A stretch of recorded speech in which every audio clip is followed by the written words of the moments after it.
He covers the Iraq War for the New York Times from Baghdad. Please welcome Damien Cave. Damien. That's going to work? Put that on your belt. All right. Now, Damien, you're really in Baghdad? That's not a green screen? No, unfortunately, I am indeed here, and it's quite early. Now I can't hear this motherfucker. I'm sorry. Somebody's going to come over there and give you a hand mic. This one isn't working either. No, yours is fine. It's working. Okay, but I can't hear him. Go ahead and talk. Have a talk. Damien, say something. Yeah, can you hear me? Ah, great. You're saying I'm here in Baghdad, this far away.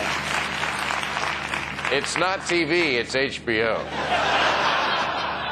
TV has sound. Anyway, so I've been off for 3 weeks. Do we still have American troops in Baghdad?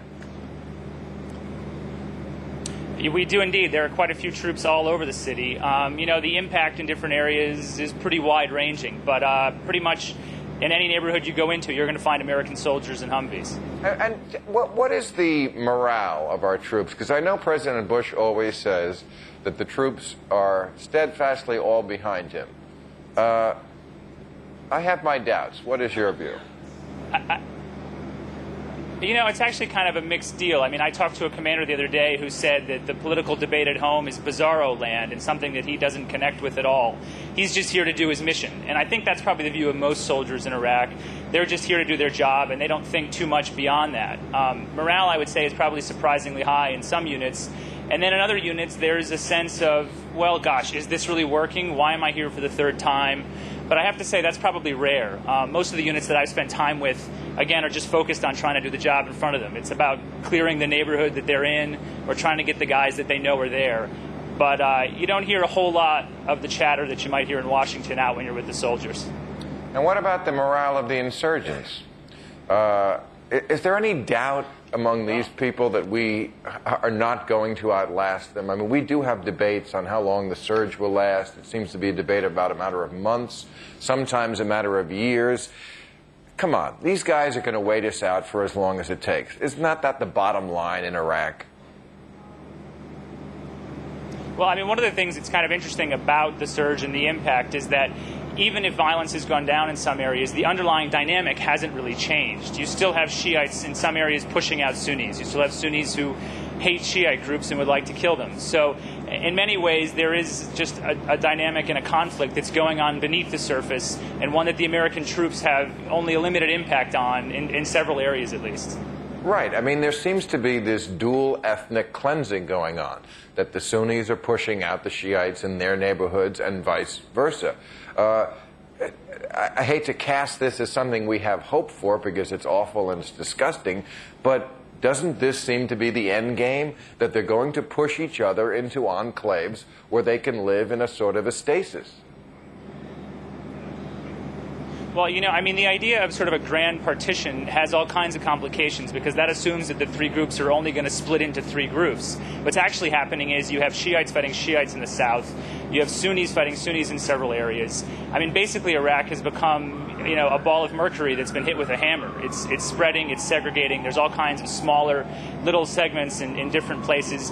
In Baghdad, for example, you can't travel from one neighborhood to another unless you have a driver that's from the neighborhood you're going to in a lot of places. So, you know, it's not as simple as, oh, these three groups are going to split up. In fact, it's much more complex, which basically means that, you know, for a lot of people, it's really difficult to figure out what on earth you do with a situation like that.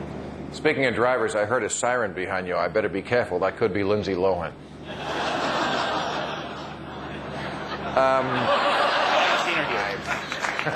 Yeah, I got a smile out of him, I tell you. You look like you're a nervous wreck, and I don't blame you, Damien. What a job. Okay, so I read today in the paper that 70% of the people in Iraq are without running water. 43% now live in what they call absolute poverty, $1 a day. I heard a woman in this terrific documentary I saw say, every day when I go to work, I say goodbye to my husband as if I will never see him again. If Saddam Hussein were alive and running for president right now, and he used the old Reagan line. Are you better off now than you were 4 years ago? Do you think that would attract voters? Well, I mean, I have to say there's a lot of people here who do believe that their lives were better under Saddam Hussein. But to think that they would want Saddam Hussein back is I would say, probably pretty incorrect. I mean, what they're trying to say when they say that is, we don't want to be part of an occupation. At least he was one of us, and at least then we knew what the rules were. I mean, in this situation, walking down the street could get you killed for reasons that have nothing to do with anything but your name. Under Saddam Hussein, it was a little bit more organized, and for a lot of people, that's what they would like to return to. But the idea that Iraqis want a dictatorship is something that's I find hard to believe. I mean, Iraqis want the same things that everyone wants. They want a government that works for them. They want a good job. They want to be able to support their families. What's the best way to do that and who should be in charge is something that they haven't decided yet. But there's a lot of, some of the nostalgia for the past is really just the nostalgia for some sense of order that seems to have disappeared from a lot of Iraqi lives.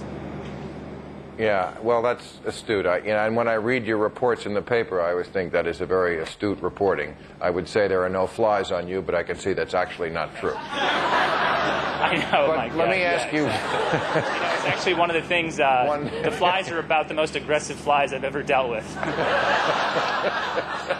Even the flies over there are aggressive. That's a tough country. Absolutely. Final question. Do we have a moral obligation, you think, to this country that we're not living up to now that we've pretty much wrecked it? Well, it's funny. One of the things that comes up a lot here among commanders and among the press corps is the way that the debate at home seems to be mainly focused on the impact on Washington or among constituents. It's hard to see that there is some real deep thinking going on about what the moral responsibility is to Iraqis. I think Americans forget often that, as I said, most Iraqis are victims of violence and not perpetrators. And I think the country needs to figure out a way to decide what role we need to play or what the responsibility is, for the Iraqi woman who has 3 kids and has fled her house, or the college students who I talked to a few months ago who were forced out of their country because they might get killed because they have a degree. What America owes these people is something that, at some point, public officials and the public at large need to decide and need to think about beyond just the political debates at home. Okay, I hope you get home safe. Damien Cave from Baghdad. Thank you for joining us.